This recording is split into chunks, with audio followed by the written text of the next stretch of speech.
My name is Mary Del Grande. I'm an alumna of the Academy class of 2002, and I'm happy to be here guiding you through this meditation. So just an intro for those of you who may or may not know. Good afternoon, what meditation is. It's similar to yoga or stretching. So it's a tool that we use to help us find peace, calm, and clarity within ourselves. And I know that this year the goal is goal 5. I believe that's correct. Yes. Yeah. So that goal is personal growth and an atmosphere of wise freedom. So this is another tool that you can use to look inside yourself and make wise choices each and every day. That's what I try and do in terms of checking in with myself. So this helps with that. So for the next 10 minutes or so, we'll be focusing on our breath. So please engage with my words to get the benefits of this practice. So a couple things that are helpful and that may benefit you today. First, there's no right or wrong way to do this. This is your practice. This is what works for you. So don't worry too much about that. Second, I like to sit up straight with my feet flat on the ground, and I place my palms or hands on my knees, whatever works for you. So if you've done this before, sit in a position that you find most comfortable. And then third, when I breathe during meditation, I use a specific technique, but you can use whatever works best for you. So I inhale and I hold my breath for 5 seconds, and inhale for 5 seconds, hold my breath for 3, and then exhale for 7 seconds. So let's all try this together now. So we'll inhale, hold, and exhale. All right. And now that we've done that, I will guide us through this meditation. Okay, so sit with a straight back, your head held erect on your neck and shoulders, and allow your shoulders to fully relax. Place your hands on your knees. Close your eyes and bring your attention to the flow of your breathing, feeling each in-breath and each out-breath. Just observing your breathing without trying to change it or regulate it in any way. Allowing the body to be still and sitting with a sense of dignity, a sense of resolve, a sense of being complete, whole in this very moment, with your posture reflecting the sense of wholeness. As you sit here, picturing in your mind's eye as best you can the most beautiful mountain that you know or have seen or can imagine. Just holding the image and feeling of this mountain in your mind's eye, letting it gradually come into greater focus, observing its overall shape, its lofty peak high in the sky, the large base rooted in the rock of the Earth's crust, its steep or gently sloping sides. Notice how massive it is, how solid, how unmoving, how beautiful, both from afar and up close. Perhaps your mountain has snow at the top and trees on the lower slopes. Perhaps it has one prominent peak, perhaps a series of peaks or a high plateau.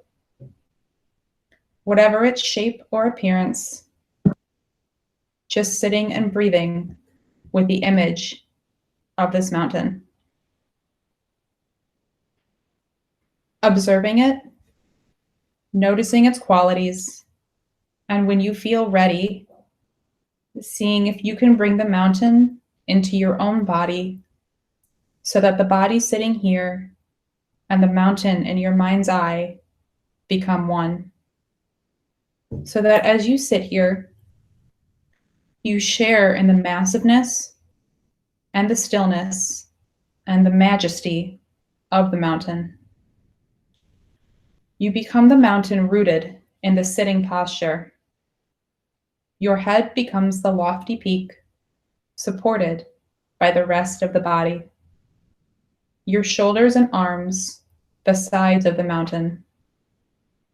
Your legs, the solid base rooted to your chair. Experiencing in your body a sense of uplift from deep within your pelvis and spine. With each breath, as you continue sitting, becoming a little more a breathing mountain, unwavering in your stillness, completely what you are, beyond words and thought.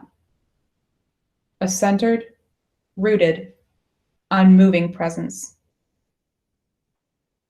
Now, as you sit here, becoming aware of the fact that as the sun travels across the sky, the light and shadows and colors are changing virtually, moment by moment. Night follows day, and day follows night. A canopy of stars, the moon, then the sun. Through it all, the mountain just sits, experiencing a change in each moment, constantly changing, yet always just being itself. It remains still as the seasons flow into one another and as the weather changes moment by moment and day by day. Calmness abiding all change.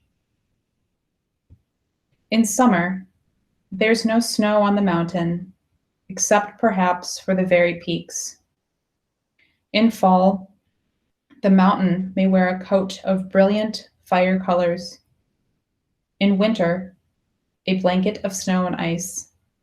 In any season, it may find itself at times enshrouded in clouds, or fog, or pelted by freezing rain. People may come to see the mountain and comment on how beautiful it is, or on how it's not a good day to see the mountain.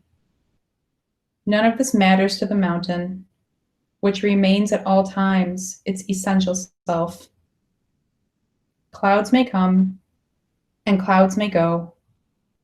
The mountain's magnificence and beauty are not changed one bit by the way people see it, or not, or by the weather.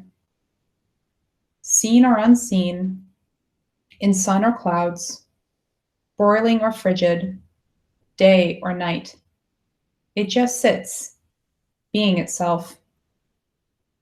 At times, visited by violent storms, buffeted by snow and rain and winds of unthinkable magnitude. Through it all, the mountain continues to sit, unmoved by the weather, by whatever happens on the surface, by the world of appearances.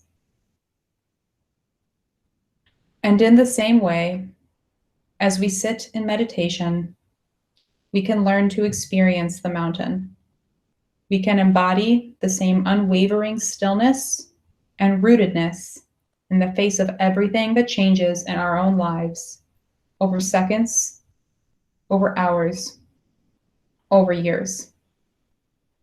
In our lives and in our meditation practice, we constantly experience the changing nature of mind and body and of the outer world. We have our own periods of light and darkness, our moments of color, and our moments of drabness. Certainly, we experience storms of varying intensity and violence in the outer world and in our own minds and bodies. We endure periods of darkness and pain, as well as the moments of joy.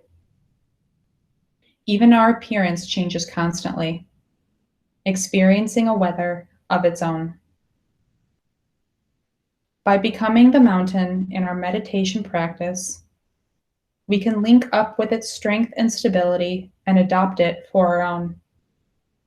We can use its energies to support our energy, to encounter each moment with mindfulness and equanimity and clarity. It may help us to see that our thoughts and feelings, our preoccupations, our emotional storms and crises, even the things that happen to us, are very much like the weather on the mountain. We tend to take it all personally, but its strongest characteristic is impersonal.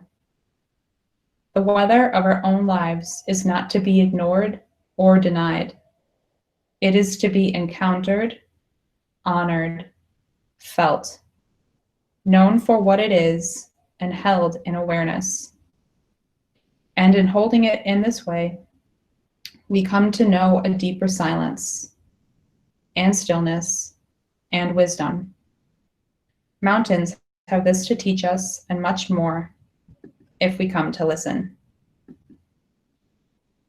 Okay, and when you're ready, start to wiggle your fingers and your toes, open your eyes, and come back into your awareness.